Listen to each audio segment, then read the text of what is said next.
Boa noite a todos, todas. Sejam bem-vindos a mais um Sempre um Papo, um momento importante, uma discussão muito válida, né, que a gente vai ter hoje. Esse programa ele é patrocinado pela Kim Ross, através da Lei de Incentivo de Projetos Culturais do Ministério Público, do Ministério da Cultura. É muito ministério, né, gente? Hoje a gente vai convidar uma pessoa muito especial, está aqui bem pertinho da gente, esteve na FLI. É uma pessoa que vem trazer uma conversa muito bacana, e que eu até falava com ela anteriormente, que a gente precisa falar mais desse assunto em Paracatu, né? Então, com vocês, Cibele Tenório. Ela é jornalista e pesquisadora, atua como repórter, roteirista, produtora, editora e apresentadora. Seja bem-vinda, Cibele. Boa noite, pessoal. Um prazer estar com vocês aqui. Estou vendo muitos estudantes. Acho que vocês vão gostar do tema que a gente vai conversar hoje, espero. A gente vai falar um pouquinho, né? Eu queria que você começasse falando, Cibele, do seu livro, o que mais te surpreendeu na trajetória da Almerinda Gama durante o processo de pesquisa e de escrita do seu livro. Primeiro, eu esqueci de agradecer, né? Quero agradecer o Sempre um Papo. É um prazer. Muitas vezes eu faço Sempre um Papo como mediadora também, então hoje eu estou do outro lado como autora, é muito legal. E poder voltar a Paracatu. Tenho grandes amigos que são de Paracatu, vim aqui na FLI, a gente se esbaldou aqui, foi muito legal. E poder voltar hoje, estar com você aqui, Rose, é um prazer. Então, agradecer sempre o Papo, ao Afonso pelo convite. E vamos, né, começar a falar dessa história. Quem estava na FLI, eu não sei, eu compartilhei um pouco, a gente estava numa mesa que tinha mais pessoas, né, então o tempo foi limitado, para falar um pouco sobre o que é a história desse livro, Rose. Esse livro, que é o livro que eu escrevi, que eu lancei esse ano, chama Almerinda Gama, a Sufragista Negra. E essa história, eu não sei se vocês conhecem a história do movimento de mulheres no Brasil lutando pelo voto. A gente vota hoje, e parece que votar sempre foi uma atividade comum para as mulheres, mas tem pouco mais de 90 anos que as mulheres votam no Brasil. Então, a vida inteira, né, a vida pública era masculina. E as mulheres, né, estavam restritas ao lar, à vida doméstica, para serem mães, esposas. E um grupo de mulheres, né, ao longo do século XIX e no século XX, se organizou, né, entendendo que, para ser cidadã, de fato, é preciso poder tomar parte do processo, né, eleitoral, tanto podendo votar como ser votada. E isso foi uma campanha muito grande das mulheres no começo do século XX no Brasil. E essa história, eu não sei se vocês, né, nas escolas, se vocês trabalham com esse tema, se já ouviram falar sobre a história da conquista do voto feminino. É muito raro que, quando eu era estudante, esse tema nunca apareceu. Na verdade, a história das mulheres em geral é uma história muito apagada, né, principalmente nos livros didáticos, em sala de aula. Hoje, né, a gente tem, né, graças a alguns professores que têm trabalhado o tema, né, mudando a perspectiva, inclusive trazendo a história das mulheres para a sala de aula, mas essa história é uma história apagada no geral.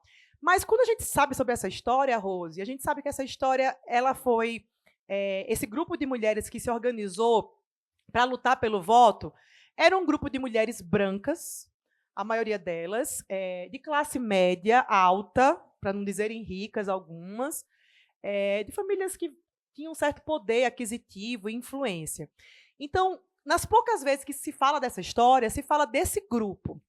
E o que eu achei na minha pesquisa é que dentro desse grupo de mulheres, que são, como eu falei, maioria brancas e de classe média, existiam também lideranças negras dentro do grupo.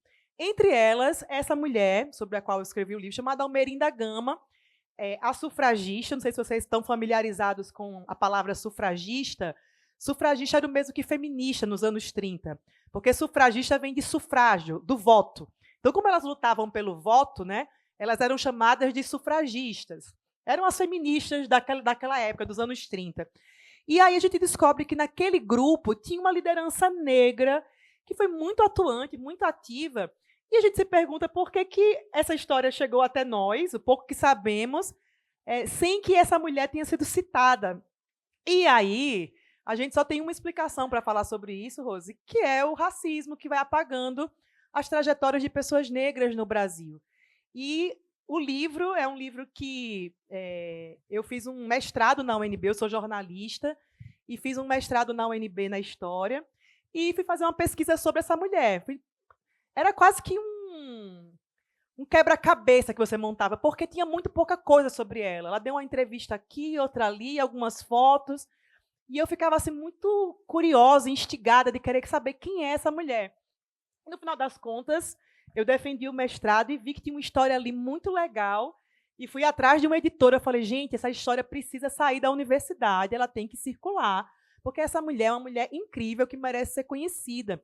E aí, a Todavia, que é a minha editora, publicou a história, né? Eu ganhei um prêmio da Todavia. A Todavia tem um prêmio para novos autores, então quem tiver por aí com boas histórias para contar pode se inscrever no prêmio da Todavia, quem sabe, né, vocês não são os próximos ganhadores do prêmio Todavia. E aí o livro saiu contando a história de Almerinda, que é um resgate da trajetória dela, de quem ela foi. É um trabalho de pesquisa complexo, mas que eu estou muito feliz porque hoje as pessoas podem conhecer essa história, Rose. Muito legal, né? Agradecer a presença do vereador professor Cassius Kennedy, que está sempre aí com a gente, né? Trouxe a Escola Império, agradecer a Maria Inês também, do Colégio do Antônio Carlos, que é uma escola também que participa sempre do Sempre um Papo. Agradecer a presença do Diego, né? Lá da Kim Ross também está com a gente, a Ine está por aqui. E muito bacana, né? Eu estou encantada, gente, eu estou muito encantada com esse espaço. O termo sufragista, a gente vê esse termo muito esporadicamente e a gente nunca parou para pensar o que isso significa de fato na vida das mulheres, né? E eu queria saber também qual que foi assim, o grande desafio. Você falou um pouco de poucos recortes, né? Poucas informações. Mas, na sua concepção, qual foi o grande desafio para buscar essas informações, para trazer, porque o seu livro é um livro muito completo, né? Então, qual foi esse grande desafio de entender a história, de trazer essas informações? Pois é, acho que todo jornalista tem como princípio ser curioso, assim, eu sou muito curiosa, e quando eu fico com uma coisa assim na cabeça, eu falo assim, gente, tem essa história que tem coisa para a gente puxar aqui desse fio. E eu encontrei uma foto da Almerinda, o livro está aqui, quem quiser folhear depois o livro, comprar ou dar uma folheada, logo no começo tem uma foto dessa mulher, se vocês colocarem no Google também vocês vão achar. Almerinda Gama. E aí tem uma foto de uma mulher votando, acho que página 9 do livro. Ela está votando, colocando um voto na urna, é uma foto preta e branca dos anos 30, né? Ela está com uma roupa de pele, assim, toda bonita, bem moda dos anos 30, assim. E ela olha para a cédula com um sorriso no rosto, e atrás dela tem uns homens, assim, olhando para ela, tipo assim, agora só era o que faltava, ter mulher votando, onde já se viu isso, né? Porque foi logo em seguida, as mulheres conquistaram o voto em 32, e a Almerinda está votando nessa foto em 33. Então, assim, foi logo no começo dessa mudança, né, na história do país em que as mulheres podem votar. E com essa foto, eu fiquei muito intrigada. Eu falei, gente, quem que é essa mulher da foto? E quando eu achei a Almerinda num acervo, num arquivo, né, chama CEPEDOC, dizia que ela era de Maceió, e eu sou de Maceió, né, e que ela era jornalista de Maceió. Ela tinha muitas coisas em comum comigo, né, jornalista de Maceió. E eu nunca tinha ouvido falar sobre ela. E eu não sei se aqui em Paracatu tem isso, mas em Maceió a gente conhece quem são os filhos ilustres da cidade, né? Eu passei hoje aqui no museu e vi registrados aqui que a primeira nutricionista do Brasil é de Paracatu. Fiquei muito feliz de ver as mulheres citadas aqui no museu. Então, a gente conhece essas figuras. Mas, assim, a maioria são homens que a gente conhece. Assim, né? Em Maceió, Maceió é a terra do Djavan, Maceió é a terra do Zagallo, Maceió é a terra do Marechal Deodoro. Sabe, assim, a gente conhece sempre, mas sempre homens. E eu fiquei curiosa de quem era aquela mulher e comecei uma pesquisa sobre ela. E, como eu falei, né, ela deu uma entrevista nos anos 80, que ela conta um pouco da vida dela, tinha um punhado de fotos e só. E aí, nessa coisa que os jornalistas têm, né, também de investigação, eu usei um pouco da minha expertise como jornalista para começar a ir atrás de fontes sobre ela. E os jornais da época trazem informações sobre a Almerinda. E aí, com isso, eu fui montando, como eu falei, um quebra-cabeça de entender quando que ela nasceu, onde que ela trabalhava, como é que era a vida dela, né? E aí uma pista foi puxando a outra. Era um trabalho meio de investigação mesmo, né? E aí, com isso, tinha um desafio, você perguntou do desafio maior, que era o seguinte: Almerinda nasceu em 1899. E ela dá uma entrevista nos anos 80 que ela fala que ela teve um filho bebê que morreu, criança, que ela casou e o marido morreu também, ela era viúva e não tinha casado de novo. E a gente não sabia se ela tinha família, porque como ela não teve filho e não casou de novo, como foi que essa mulher morreu? Assim, ela tinha alguém com ela e tudo mais. E nos poucos espaços em que ela era citada, a Almerinda Gama, as sufragistas, feministas dos anos 30, tinha a data de nascimento, mas não tinha a data da morte. E como não tinha familiar para tentar localizar essa mulher, né, era um grande mistério, assim, que ano que ela morreu. E tem uma coisa que não é só uma questão de curiosidade, né, Rose? Todas as figuras, né, que têm alguma importância para a história do Brasil, sempre que elas são citadas com a data de nascimento e data da morte. O fato de Almerinda ter uma interrogação na data da morte era quase que como um símbolo do descaso assim, em relação a ela. Como é que uma mulher que teve uma participação tão importante na história das mulheres no Brasil, da política, não tem data da morte? E aí eu comecei uma pesquisa assim, ligando de cartório em cartório no país. Trabalho de investigação, até localizar a certidão de óbito. Eu estou contando aqui, mas assim, essa é uma história super longa, está no livro, para não dar spoilers também, de como eu achei a certidão de óbito da Almerinda, porque é uma história surreal. A partir de um comentário no YouTube, de um vídeo no YouTube, eu consegui localizar a família que ela formou, que não é uma família de sangue, mas ela formou uma família afetiva, e aí achei a certidão de óbito da Almerinda. E com esse documento, a gente consegue hoje que ela seja lembrada, citada, com data de nascimento e morte. E aí eu digo que ela nasceu em 1899 e morreu em 1999. Então, ela morreu 2 meses antes de fazer 100 anos, sem nenhum reconhecimento pela sua trajetória, que é múltipla. Ela atuou em muitas coisas, a gente pode falar sobre isso aqui hoje. Então, de alguma maneira, hoje, né, a minha pesquisa possibilita, se você entrar na Wikipédia agora, você vai achar a data da morte, é fruto da pesquisa e fruto assim, dessa curiosidade de fazer justiça a uma mulher que foi incrível em muitas frentes e que o Brasil foi muito injusto com essa mulher. Então, de alguma maneira, o livro é uma tentativa de reparar, né, essas injustiças que ela sofreu. O Nego Bispo diz isso, né? O Nego Bispo ele diz que já tem muita gente que fala mal de nós, então nós precisamos falar dos nossos e falar bem, né? Eu acho que esse papel que você está fazendo é importante, que traz, de fato, uma biografia completa, né, da Almerinda, que merece muito, ainda ser muito lembrada. E aí, falando disso, queria que você falasse um pouquinho de como que você vê o papel, né, da mulher hoje no Brasil, nessa formação cultural, política, né, e por que ainda há tanta invisibilidade para essas mulheres.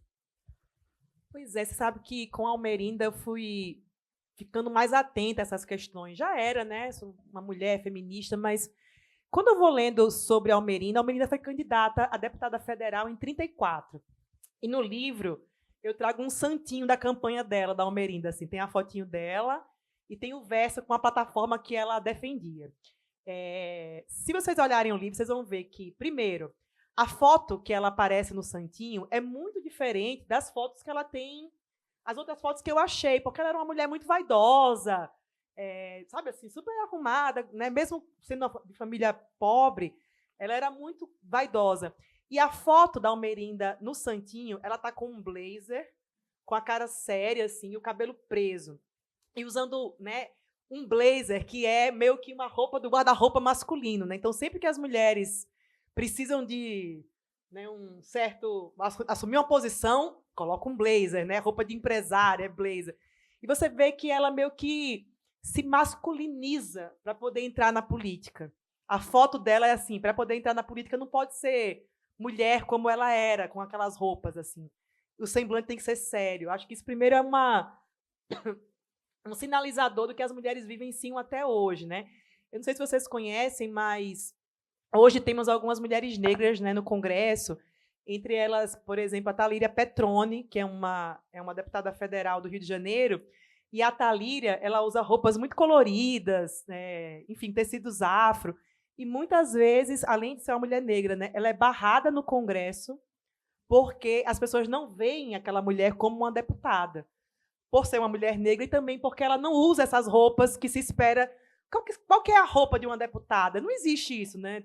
Se você cumprir a vestimenta daquele lugar, está de acordo, não tem uma roupa de deputada, né? Não é alfaiataria.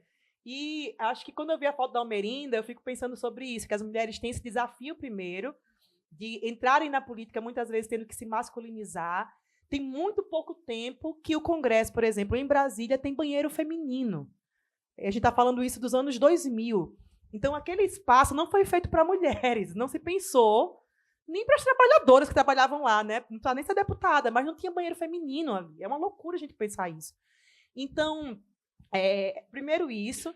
E a outra coisa é que na plataforma, que é o santinho que a Almerinda vai colocando a campanha das coisas dela, ela pede coisas em 34, que foi o ano que ela foi candidata, que são ainda questões que as mulheres lutam hoje.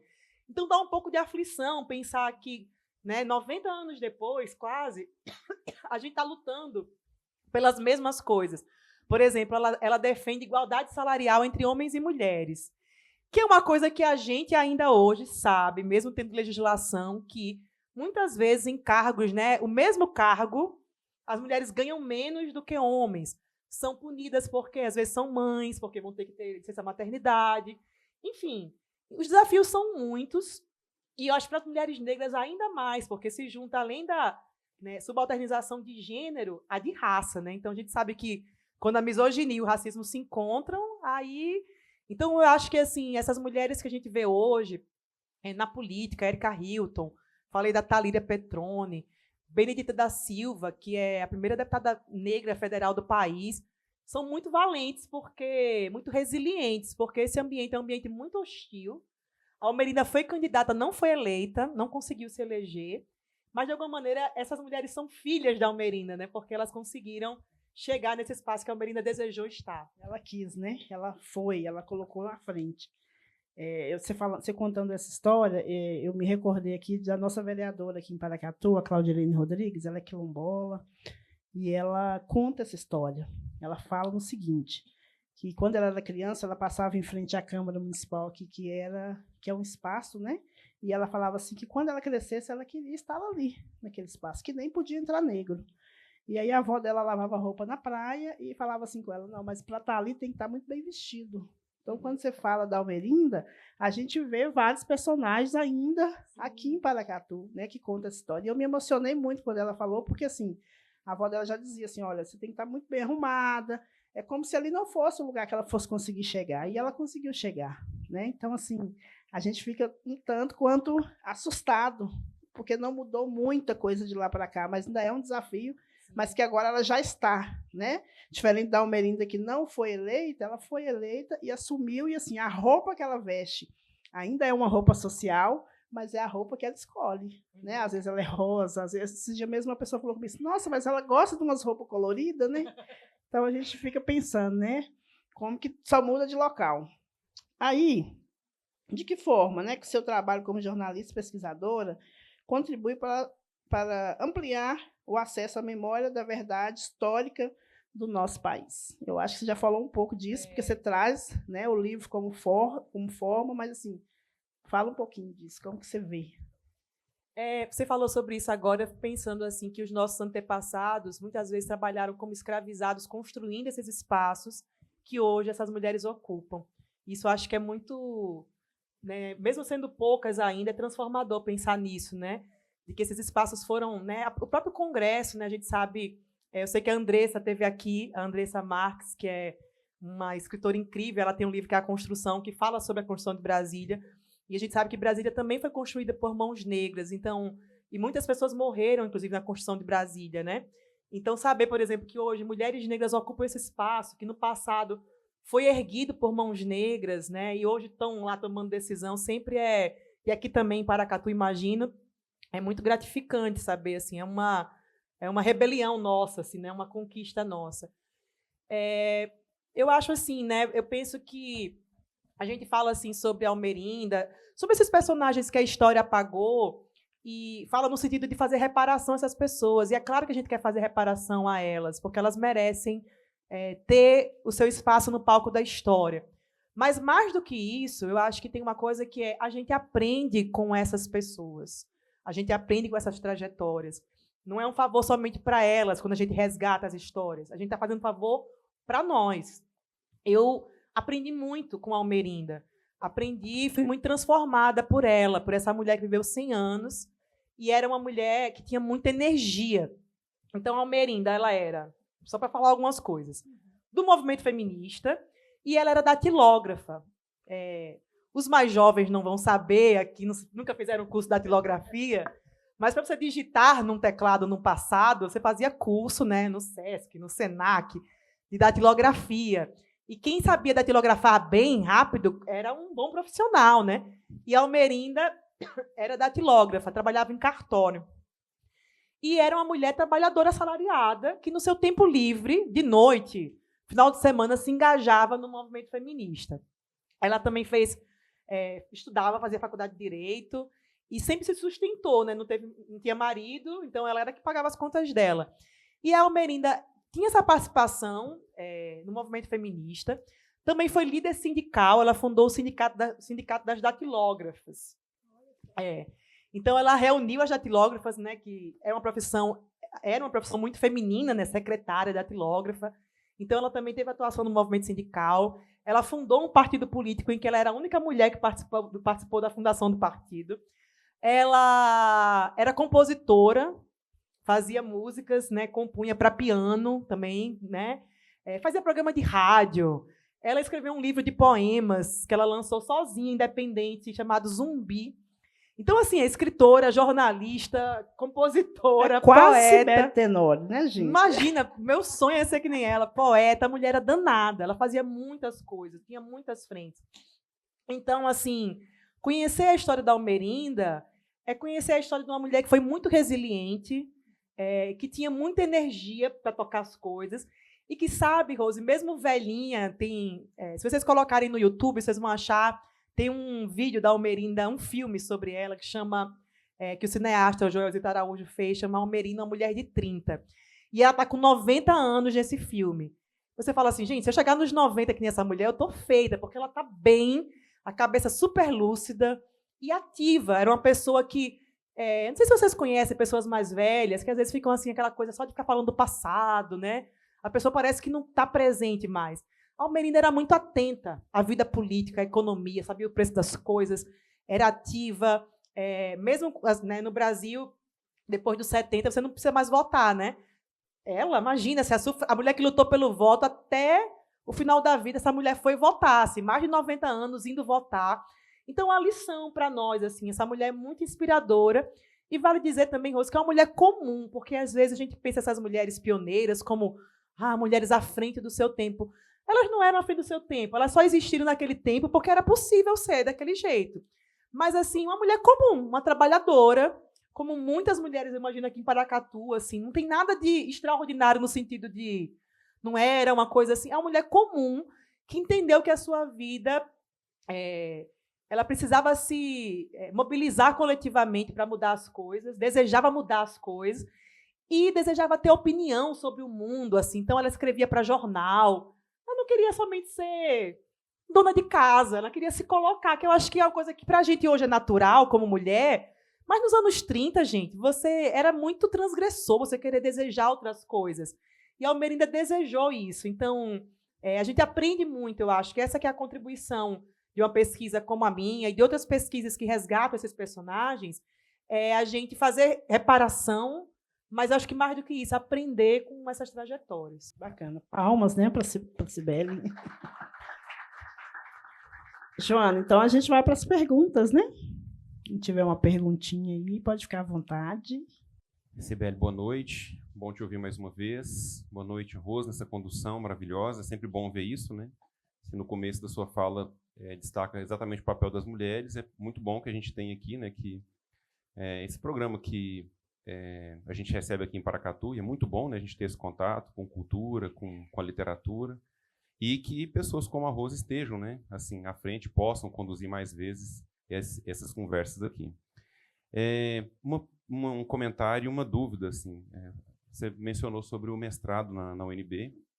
Gostaria de saber quando foi que você fez o mestrado lá no programa de História, quem te orientou. Eu fiz doutorado lá. A UNB é uma instituição bastante conservadora assim, no campo da História, mas eu tive duas orientadoras. Uma desistiu de mim, infelizmente. Eu sou um péssimo aluno, mas a segunda ela me cobrou bastante. Eu consegui terminar o doutorado, mas foram duas mulheres incríveis, assim, né? Duas feministas, uma branca, a outra negra, na História. Inclusive, uma é amiga pessoal da Andressa, que esteve aqui. Ana Flávia? Ana Flávia, foi a minha orientadora, a que me aguentou até o final ali. Então, quando você fez, quem te orientou, e essas questões atravessam muito, né? Quando a gente fala sobre o movimento sufragista, a gente geralmente tem algumas referências na Inglaterra e nos Estados Unidos, né? Recentemente, assim, tem alguns anos já que saiu o filme da Harriet Tubman, que além de, né, ser uma pessoa que lutou contra a escravidão, lutou também pelo sufrágio lá e uma mulher negra. Então, a gente precisa de referências assim aqui também. A gente sabe que ainda que a Constituição de 1891, não permitisse o voto feminino, muitas mulheres transgressoras iam lá e exigiam o direito de votar, porque não estava escrito na Constituição que elas eram impedidas. Então, em 32 não foi uma concessão, né? Foi fruto de uma luta longa, assim, que vem dos Estados Unidos, da Inglaterra e aqui no Brasil também. Então, essas referências são muito importantes. E acaba que um livro inteiro seu vai virar 5 minutos num comentário de uma aula minha, porque é isso, né? No final das contas, a gente faz uma leitura grande, que é importante, mas é importante ter essa referência lá, que hoje não está nas minhas aulas, né?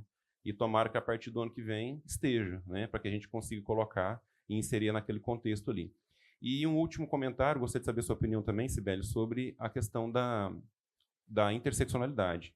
Então, quando a gente fala do movimento pelo direito do voto feminino, então você destaca aí o papel das mulheres brancas de classe média que lutavam, e que é muito importante essa luta, extremamente importante, mas que depois você vê que não tinha uma dimensão que abarcava todas. E se esse conceito assim, faz sentido para você, se é importante essa defesa. A gente tem a Carla Cotirene, por exemplo, que aqui no Brasil defende muito, né, o papel da interseccionalidade. Ela esteve aqui em Paracatu também, minha musa, assim, a Carla Cotirene, e que eu uso ela no doutorado também, né? Eu faço pesquisas em torno da representação das mulheres e dos homens negros no cinema, e que para mim faz sentido, mas de repente eu vejo que tem alguns intelectuais e alguns escritores que não fazem tanto sentido assim, ainda que reconheçam a diferença. Mas se você pudesse comentar um pouquinho. Sim. Então, eu fiz um mestrado na UNB. Eu nunca pensei em fazer mestrado, na verdade. Eu sou jornalista, mas quando eu encontrei a foto da Almerinda, eu fiquei tão intrigada que eu não sabia o que eu fazia com aquela foto. Assim, eu queria escrever um livro, fazer uma reportagem, e aí eu descubro que a UNB tem uma professora, que é a minha orientadora, que é uma referência na pesquisa sobre sufrágio feminino, por coincidência ou destino, que é a Tereza Marques. Não sei se você conheceu a professora Tereza. A gente tem professoras, né, incríveis no programa. Ana Flávia, queridíssima. Também estive com a Ana Flávia agora na Marcha das Mulheres Negras em Brasília. E aí a Tereza, ela tem um livro sobre uma pesquisa extensa sobre a Berta Lutz. Quando a gente fala em sufrágio, luta pelo voto feminino no Brasil, o nome que vocês mais vão ouvir é o da Berta Lutz. A Berta Lutz é uma cientista brasileira incrível, filha do Adolfo Lutz, que é um nome muito comum, né, porque é também um cientista. E a Berta, ela de fato era a liderança, era uma mulher branca, estudou na França, na Sorbonne. Muito importante, assim.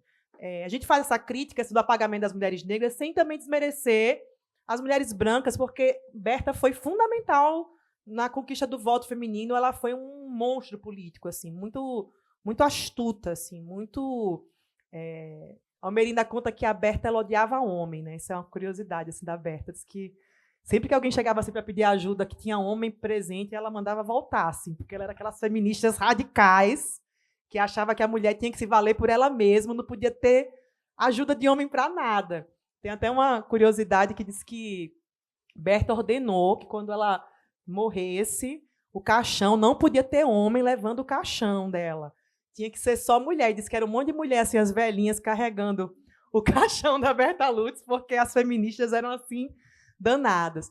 Mas, então, eu defendi o mestrado Na pandemia, ele foi escrito, né, a pesquisa, a parte toda foi escrita na pandemia.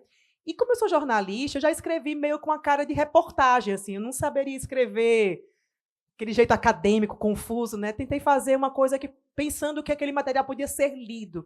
Então já escrevi com essa pegada e eu defendi em 2020, se não me engano, 20 ou 21. E aí fiquei com esse material aqui e fui tentando editoras. Mandava para uma editora, não tinha resposta, mandava para outra, até inscrever no prêmio da Todavia e, enfim, ganhar o prêmio, né? Engraçado porque, assim, como eu fiz esse texto já com essa, né, o estilo jornalístico, na minha defesa do mestrado, isso foi elogiado e foi criticado também, né? Porque para os conservadores o texto estava muito literário. E, na verdade, o valor da pesquisa foi exatamente esse, né? Porque ele saiu da universidade e pôde, enfim, virar um livro de fato.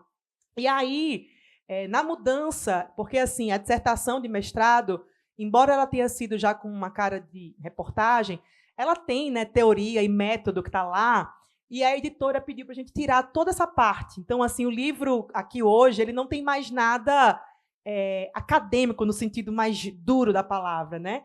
Ele é um livro para um leitor comum, um leitor que não, às vezes não frequenta academia, né, universidade, vai conseguir ler um romance, uma biografia histórica que, né, tem a pesquisa ainda, está tudo aqui, mas a gente tentou mudar, deixar o texto mais fluido, né, para que o leitor pudesse, enfim, ter clareza disso. Aí você me perguntou sobre interseccionalidade. Na minha dissertação, isso é um conceito fundamental, porque a Almerinda ela reúne, né, várias identidades que, enfim, estão, né, permeadas de muitos estigmas. Então, a Almerinda era, primeiro, mulher. Ela é uma mulher nordestina vivendo no Rio de Janeiro, né? Então, a gente sabe que a xenofobia também é uma questão. É uma mulher negra, é uma mulher trabalhadora, porque, assim, ser trabalhadora nos anos 30 também é transgressor, porque as mulheres trabalhavam até se casarem. Mulher direita só trabalhava enquanto era solteira. Casou, larga o trabalho. Porque trabalhar significava estar na rua, tendo contato com outros homens. Então, não era moralmente ideal que as mulheres estivessem na rua. Se trabalhasse, poderia trabalhar em casa, na oficina de costura. É um trabalho que você não tivesse contato com, né, o público, com pessoas de fora. Então, a Almerinda era trabalhadora. E a outra coisa, a Almerinda era datilógrafa. E eu trago no livro vários artigos de jornais que vai mostrando que as datilógrafas elas também sofriam muito preconceito, porque acontece um pouco ainda hoje isso com as secretárias. As pessoas achavam que a datilógrafa é amante do, né, do chefe. Era muito comum que se achasse das datilógrafas como se elas fossem meio que golpistas. Trabalha ali para conseguir conquistar o gerente do banco, o dono do cartório. Então, eram sempre vistas como mulheres meio ardilosas. Então, ser datilógrafa também era uma questão para a Almerinda. Então, você imagina essa mulher que reunia essas coisas todas. Outra coisa, feminista. Ser feminista também era uma coisa que não pegava bem, né? Até hoje, dependendo de onde o espaço que você fala que é feminista, né? Então, feminista também era uma coisa que... Então, a Almerinda juntava essas coisas todas.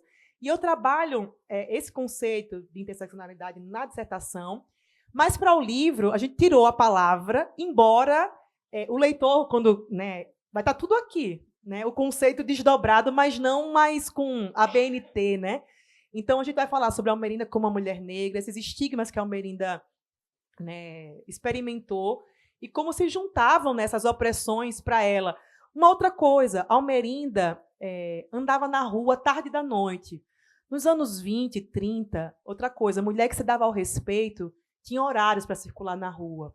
Então, a gente hoje... Não que hoje seja diferente em um certo sentido, né? Porque a gente, às vezes, não tem liberdade por segurança, medo de violência, né, sexual de andar na rua. Mas as mulheres, né, honradas andavam na rua até as 6 da tarde, 5 da tarde. Fora disso, é meretriz, é mulher que não se dá o respeito. E, muitas vezes, a Almerinda vai contando que ela, de madrugada, com os colegas do sindicato, no Porto, fazendo assembleia, indo para jornal levar notícia do movimento feminista, era uma mulher transgressora nesse sentido. Então, você imagina uma mulher que não estava sob tutela masculina nenhuma, porque não era casada, né? não tinha mais o pai, andando na rua de madrugada, fazendo o que bem entendesse. Isso era uma questão. E ela foi muitas vezes alvo dessas opressões que como a gente fala na interseccionalidade, se sobrepõem e atingiam a Almerinda. Então, no livro, a gente não vai ter o termo, na dissertação que está disponível para quem pesquisa de maneira acadêmica. A dissertação que deu origem ao livro está no repositório da UNB, então tem lá esses conceitos, mas para o livro a gente retirou. E você falou sobre essa coisa das sufragistas. A gente tem já alguns filmes, eu recomendo, tem um filme que mostra, que chama As Sufragistas, que é sobre, está na Netflix, que é sobre o movimento sufragista na Inglaterra, que era um movimento muito, vamos usar uma palavra, eu vou dizer violento, mas é violento no sentido de que elas quebravam vidraça, era desse tipo, assim, né? No Brasil, era um movimento mais estratégico. Elas não eram violentas nesse sentido, violentas muito entre aspas, porque, enfim, a mobilização das mulheres. Aqui era um movimento de articulação, conversa com um. Quem é um homem que a gente pode chegar e ter algum apoio? E aí elas foram costurando esses apoios políticos, mas muito inspiradas por essas sufragistas de fora, que, na Europa, eram bem radicais mesmo, assim, tacando fogo em pneu, fazendo protesto, eram muito mais agressivas. Aqui elas construíram isso de uma maneira mais sutil. Mas acho que falta para nós ter...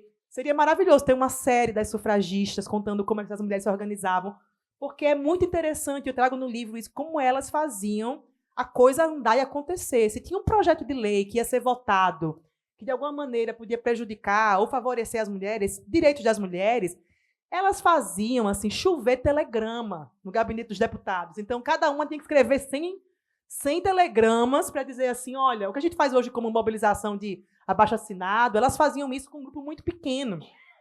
E foi assim que elas conseguiram apoio. E é muito difícil, a gente hoje consegue, quando se fala sobre, não só a conquista do voto das mulheres, mas assim, qualquer conquista nossa da classe trabalhadora, do movimento negro, as pessoas falam, fulano concedeu. Não, ninguém nos concedeu nada, ninguém nos deu nada de graça.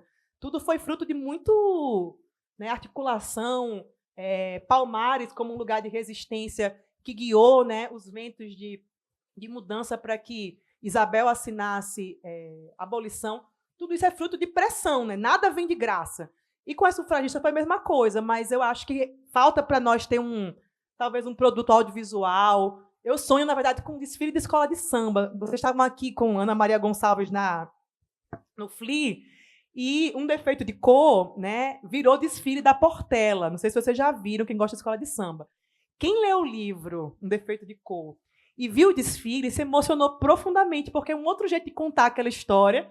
E a Ana Maria fala uma coisa que eu acho maravilhosa, que ela fala, olha, ser reconhecida pela Academia Brasileira de Letras é ótimo, mas a minha grande glória da minha vida foi o livro virar desfile da Portela. Então, eu sonho, aí quem sabe a Almerinda aí não está na Netflix, Globoplay, a gente não tem uma série sobre as sufragistas para que mais pessoas, além do livro, consigam ter acesso à história dela. Não sei se faltou alguma coisa para responder. Boa noite. Bem-vinda novamente a Paracatu, Rose. Parabéns por conduzir essa mesa tão potente. Eu trago... A minha dúvida também é para um debate. Recente, tem um pouco mais de 90 anos que as mulheres conquistaram o direito ao voto no Brasil. Porém, parece muito tempo, porém, há pouco tempo, durante uma entrevista na CNN americana, o secretário de Segurança do governo Trump sugeriu que as mulheres não deveriam votar. Isto, você acha que é somente um fato isolado, um comentário infeliz, ou acende uma luz vermelha para nos mantermos atentos e fortes e para que não deixe esse movimento desandar? Nossa, ótima pergunta. Acho que não é isolado, nenhuma conquista nossa está segura. Essa que é a questão, E esses movimentos de extrema-direita, o Jamil Chad, no FLI, na mesa que eu estava com ele falou sobre isso. Porque não só eles querem, existe uma sugestão de acabar com o voto feminino. O Jamil explicou isso no dia, que é mais complexo ainda. Eles querem que o voto seja o voto da família. Então, a mulher não precisaria votar porque a família vota.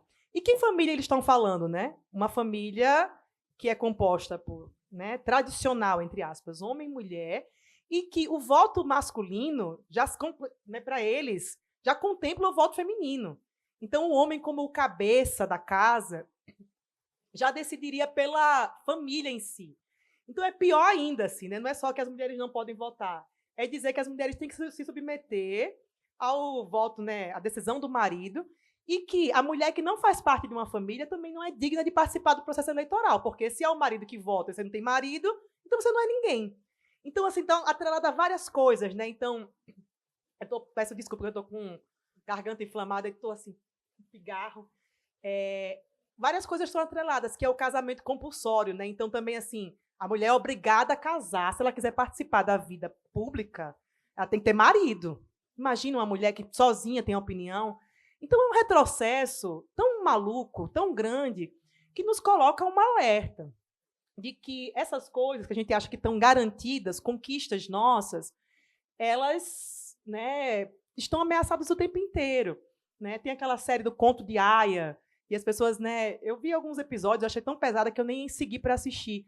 Mas as pessoas falavam sobre isso, assim, nos anos do governo Bolsonaro, que parecia que aquela série estava virando realidade. Então, a coisa que é distópica, parece que em algum momento, né, ela volta. Então, se a gente não vigia, né, em relação a esses direitos, eles podem, enfim, né, a gente, nada está garantido. Né? E acho que vale a gente dizer também uma coisa que é importante, que o movimento feminista nos anos 30 já falava, que é, eu quero votar em mulheres, eu prefiro votar em mulheres, eu quero que tenha mulheres na Câmara dos Deputados, no Congresso e tudo mais. Mas, na falta de mulheres que pensam os direitos das mulheres, é melhor votar em um homem que está mais alinhado com a nossa luta do que numa mulher, porque ser só mulher, né, gente, não quer dizer nada. Quantas mulheres que são retrógradas, conservadoras, que querem tutelar o nosso corpo, os nossos direitos. Então, essas mulheres, elas não têm, né, diálogo conosco. Então, né, a gente quer mais mulheres na política, mas que mulheres queremos na política também? Né? Isso é importante falar.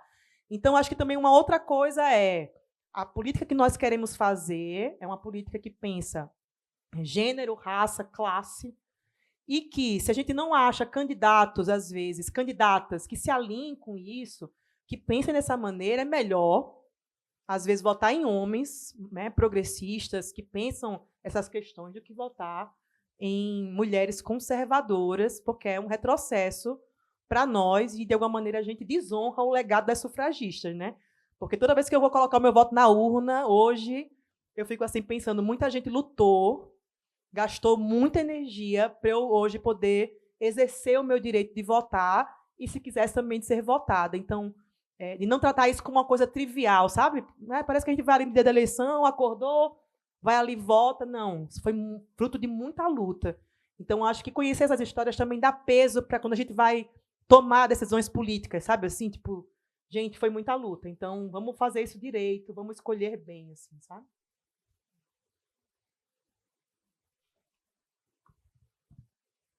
Alguma pergunta, pessoal?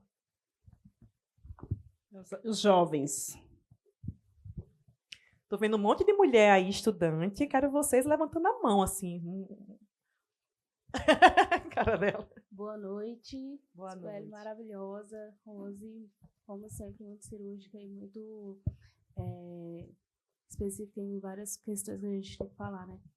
Sibeli, quando você fala, na verdade, deixa eu me apresentar primeiro, né? Sou Helena Leslier, sou psicóloga de mulheres, e estou cada vez mais adentrando nessa consciência de ser uma mulher negra na sociedade, né? Porque existe esse processo, você nasce uma mulher preta, mas você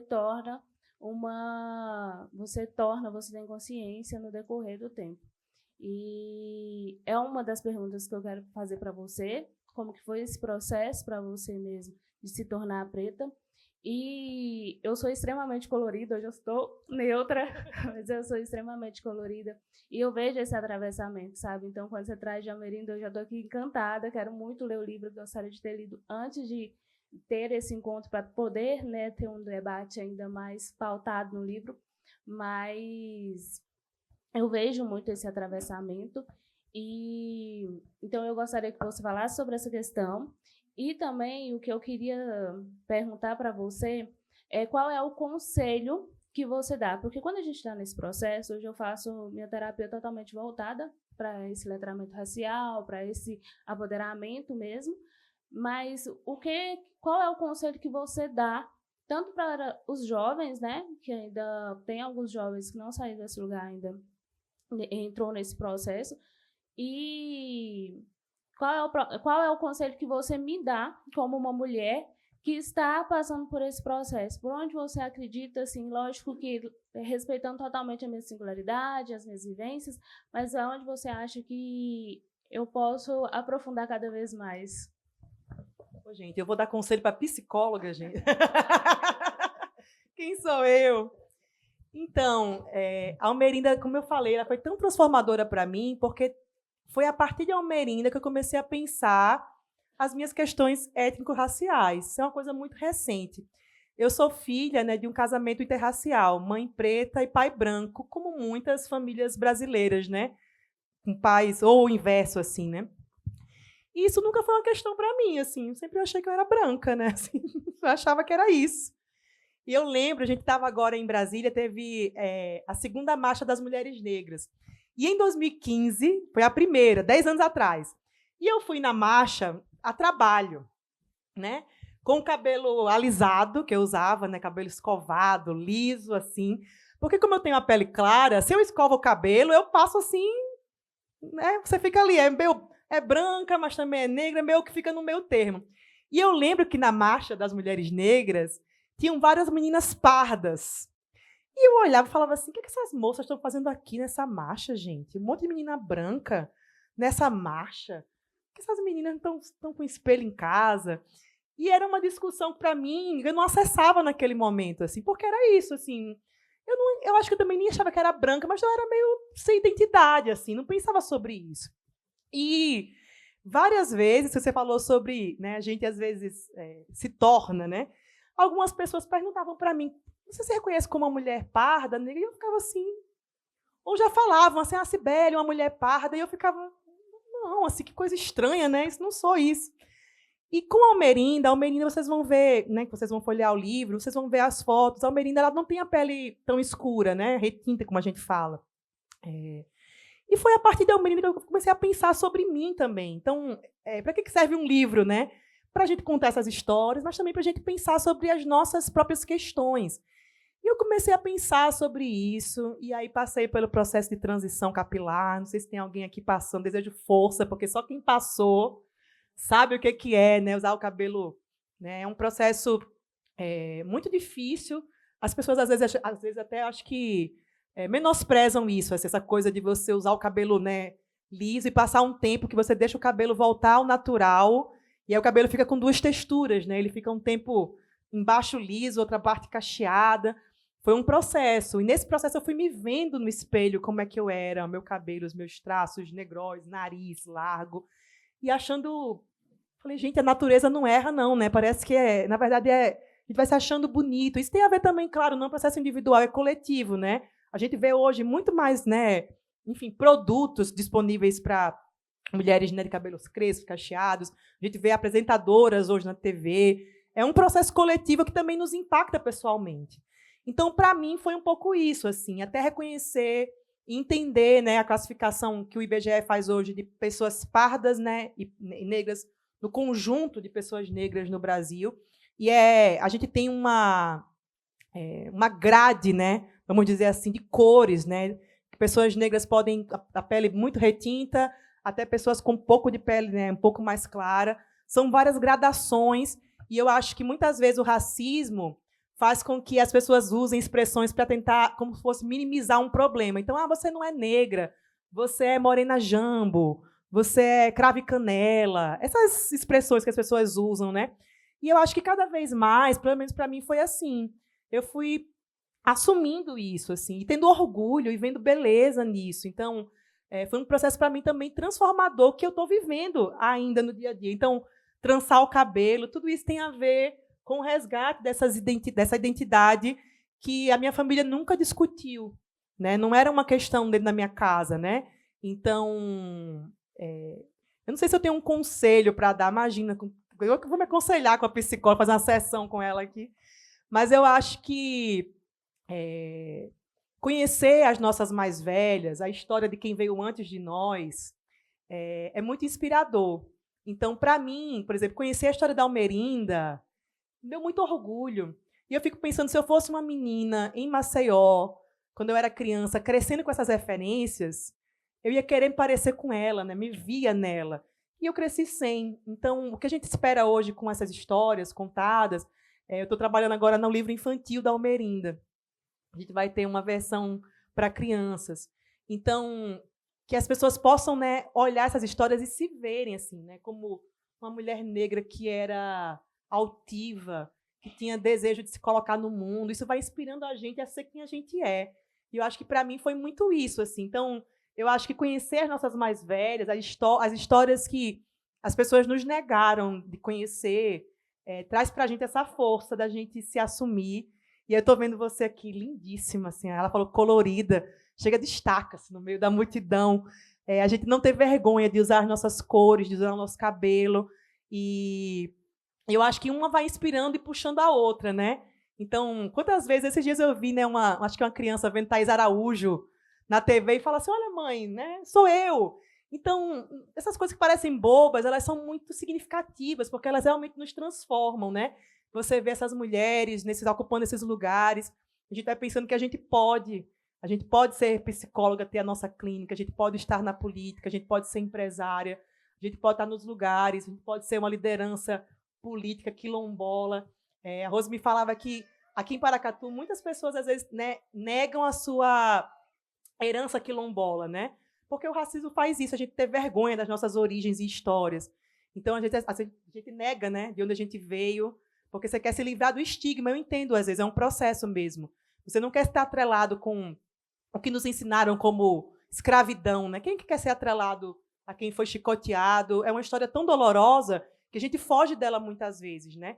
Então, contar essas histórias de pessoas como Almerinda, que elas ressignificam o que a gente pensa como o Brasil negro pós-escravidão, faz com que a gente tenha orgulho de quem a gente é e que a gente vai se assumindo. Então, eu acho que as mais velhas, Almerinda, as minhas amigas mais velhas, eu sou muito amiga de uma mulher de Paracatu, que é a Leonor, filha de Dona Benedita, Dona Ditinha, professora aqui de Paracatu. Leonor, uma grande inspiração para mim, é uma mulher de Paracatu. Eu fico vendo aqui, olha, na próxima reforma do museu tem que colocar a Dona Benedita aqui também, viu? Para educadoras, escritoras, ampliar, né? Tem mais pessoas de Paracatu aqui.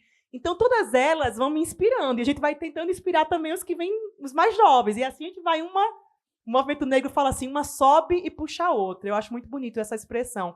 Que é o que a gente faz mesmo, né? Uma vai puxando a outra e se ajudando. Bom, eu tenho uma pergunta. Na verdade, não é uma é uma pergunta. Na verdade, eu fiquei imaginando o elenco todo da série, tá? Então, indico a parte de Jesus, que eu acho ela uma ótima atriz. Mas, enfim, a pergunta é, se a Almerinda hoje fosse viva e você a visse lá no Congresso, quais seriam as vestimentas? E qual seria a principal bandeira que ela lutaria hoje, na sua visão? Pois é, a gente fica assim... você escrever a vida de alguém que você não teve a chance de conversar, eu fico pensando assim, várias coisas que eu queria perguntar para ela, desde coisas importantes até besteiras, assim, sabe? O que é que ela gostava de comer? Como que ela era, assim, né? Porque você, ao longo da pesquisa, você fica convivendo com essa pessoa, é quase um negócio de maluco ser biógrafo, porque você tem conversas imaginárias com a pessoa que já morreu. Quando a Almerinda morreu, eu tinha 16 anos, a gente nunca se encontrou, a gente só se encontra, né, nessa possibilidade como a do livro, assim, né? O meu encontro com ela é um encontro a partir da pesquisa. Eu não sei como ela se vestiria. Eu conheci a família da Almerinda, eles me trouxeram algumas roupas que ela mesma costurava dela. E eram vestidos coloridos. Então, talvez, se ela fosse, né, deputada hoje, ela fosse da nossa turma, né, mais colorida.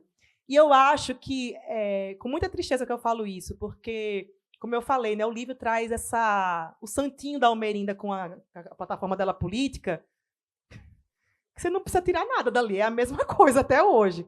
Ela defende a educação de qualidade gratuita para todas as idades. A pauta da educação certamente seria uma pauta para ela. A Almerinda defendia, sabe uma coisa que ela defendia na época que ninguém defendia, nem as feministas, o divórcio. as feministas não defendiam publicamente o divórcio, porque era um problema com a Igreja Católica, que era uma força política muito forte na época, você falar abertamente que você era a favor do divórcio. E a Almerinda, publicamente, nos jornais, defendia que mulheres e homens tinham direito de, se não dessem certo, recomeçar a sua vida. E essa coisa, né, é uma loucura a gente pensar isso, que só na década de 70 as mulheres conquistaram, né, o direito ao divórcio. Então, é uma coisa muito recente, poder divorciar, poder encerrar uma relação e começar do zero, né? E a gente vê ainda hoje, né, mesmo quando as mulheres terminam relações, quantas vezes o machismo faz com que homens não aceitem isso. Essa semana mesmo, a gente tem visto nos jornais o número de feminicídios, né, de homens que não aceitam o fim de relacionamento. Então, assim, mesmo com a conquista da lei, ainda é uma dificuldade para as mulheres encerrarem relações, né, porque homens se sentem, né, posse. E isso tem a ver com esse histórico do Código Civil brasileiro, que as mulheres, por exemplo, para trabalhar, precisavam de autorização do marido. Então, essas coisas todas, elas são mudanças do Código Civil recente, da década de 70. Então, eu acho que a Almerinda estaria ainda pautada por essas questões de educação, trabalho. A Almerinda tem uma coisa que é importante falar, que a Almerinda ela vai se juntar ao movimento feminista por causa de uma coisa. A Almerinda era uma trabalhadora muito qualificada, como eu falei, era datilógrafa, né, muito boa, digitava muito rápido, falava um pouco de francês, de inglês. E ela fala que ela procurou empregos onde se pagava melhor, e acontecia o seguinte, ou não podia assumir aquela vaga porque era mulher. Por exemplo, trabalhar em banco na década de 30, mulher não trabalhava em banco nos anos 30. Isso também é uma conquista depois. Ou não aceitava mulher, ou se pagava menos porque era mulher. Então, você ser uma trabalhadora qualificada, experiente, não conseguir trabalhar, não conseguir ganhar bem, não conseguir ter salários melhores, não conseguir virar chefe, crescer na carreira, era muito frustrante para ela. Então, eu acho que também outra coisa que seria para ela seria essas questões ligadas ao mundo do trabalho, jornada 6x1, quem sabe a Almerinda não tivesse envolvida aí também. Palmas, né, gente? Eu vou fazer só a última pergunta. Acho que não tem mais ninguém, né, Jana?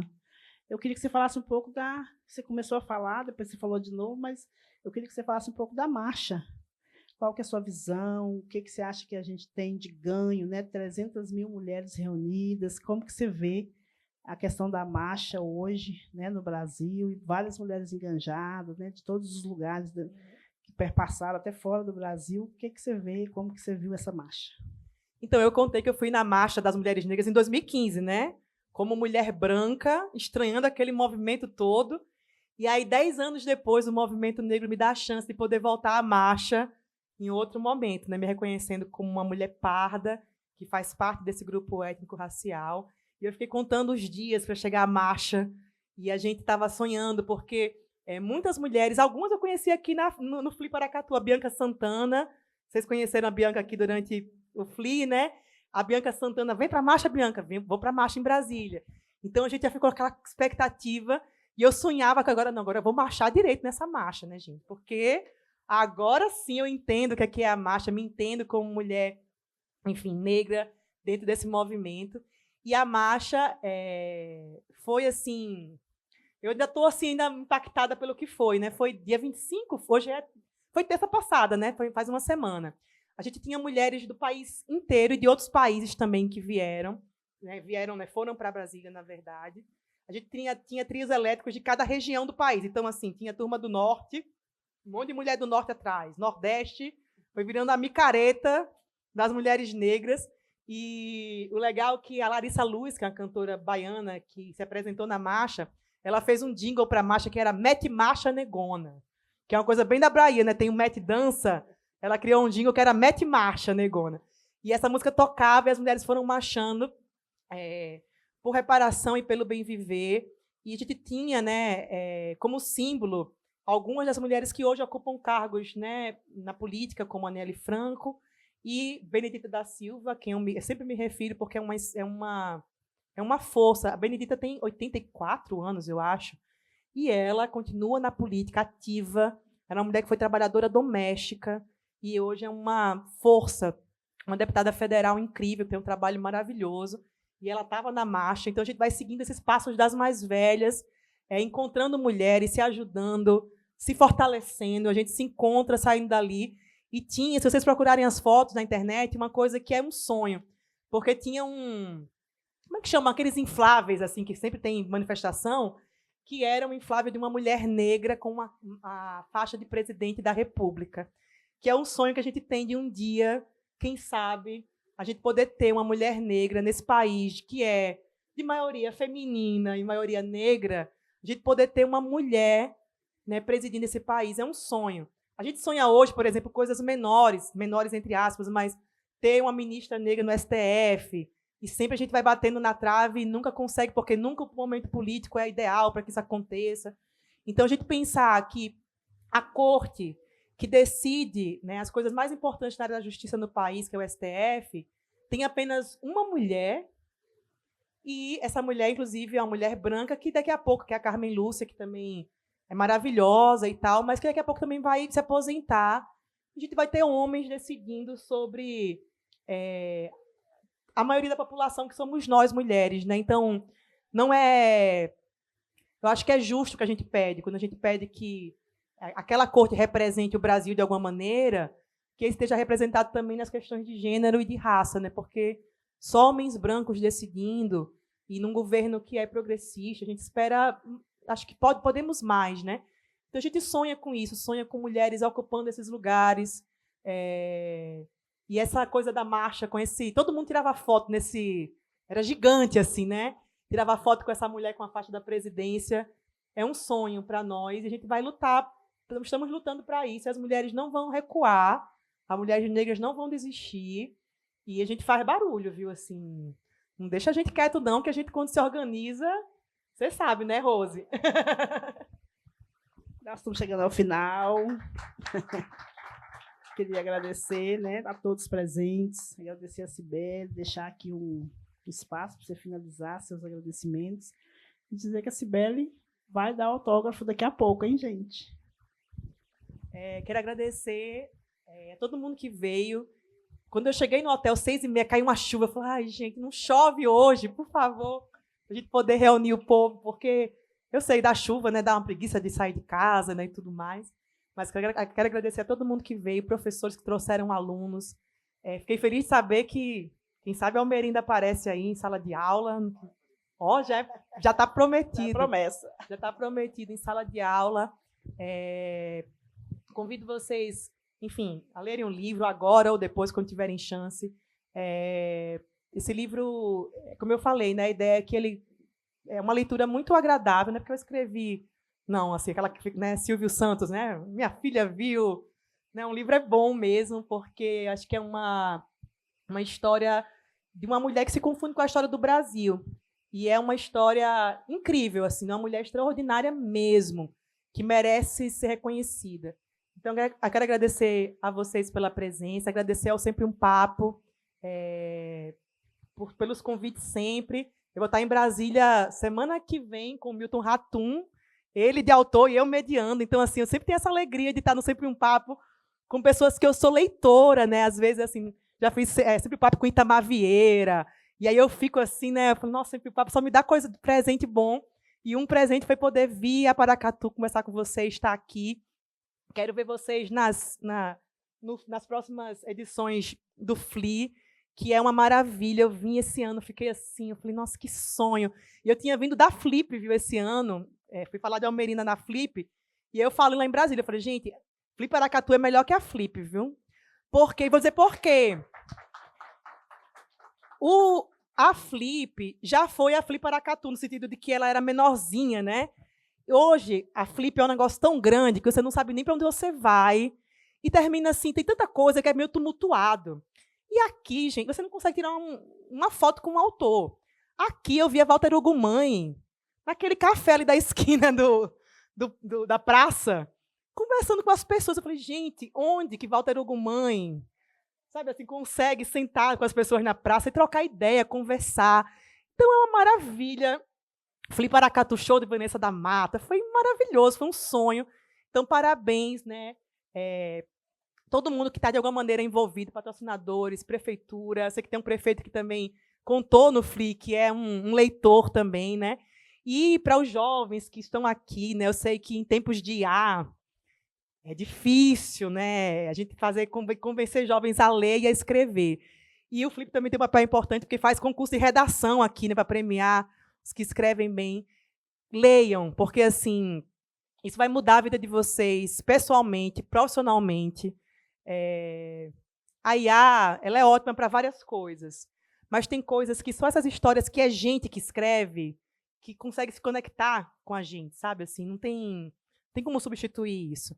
Então, exercitem a leitura, escrevam também as suas histórias, e quem sabe vocês não vão ser os próximos convidados das edições do Fli Paracatu, como autores, que tem a curadoria também, que eu sei que é incrível, dos autores de Paracatu durante o Fli. E dizer que estou por aí, estou no Instagram, quem quiser me seguir.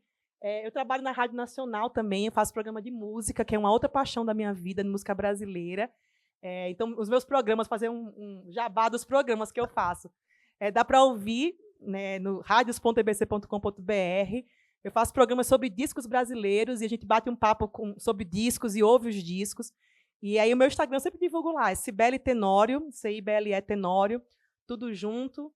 E estou aí fazendo doutorado na UNB. Vou seguir aí a sua força aí que terminou. Eu vou terminar o meu doutorado também. Não vou passar sufoco, não. Vou terminar. E dizer que eu pesquiso agora, sabe o quê? Uma coisa que talvez no futuro renda um outro livro. A gente tem pesquisas sobre as primeiras mulheres que lutaram pelo voto feminino, mas a gente sabe quase nada sobre as primeiras que chegaram. Então, quem foram as primeiras eleitas no Brasil? A primeira deputada federal eleita no Brasil, que chama Carlota Pereira de Queiroz, não tem nenhum livro sobre ela, pesquisa nenhuma. Então, acho que também isso fala do apagamento que as mulheres têm, em geral, né? E eu pesquiso agora a primeira deputada eleita na Bahia. Ela chamava Maria Luísa Bittencourt, tinha 25 anos quando foi eleita, era uma advogada brilhante. E aí eu estou agora pesquisando como que ela conseguiu ser eleita, né? E como que foi o mandato dessa mulher, para a gente entender como é que foi a experiência de quem chegou para jogar um jogo que ninguém nos ensinou a jogar, né? Porque a mulher agora pode votar e ser candidata. E o homem a vida inteira participou, né, de eleição, né, na colônia, Brasil Colônia, Brasil República, e as mulheres chegaram depois. Então, entender como é que essas mulheres atuavam, porque isso também responde às questões do presente, né? Violência política de gênero, tudo mais.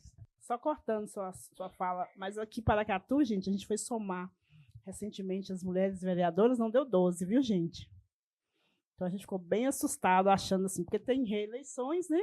Mas não conseguimos fechar com 12 mulheres.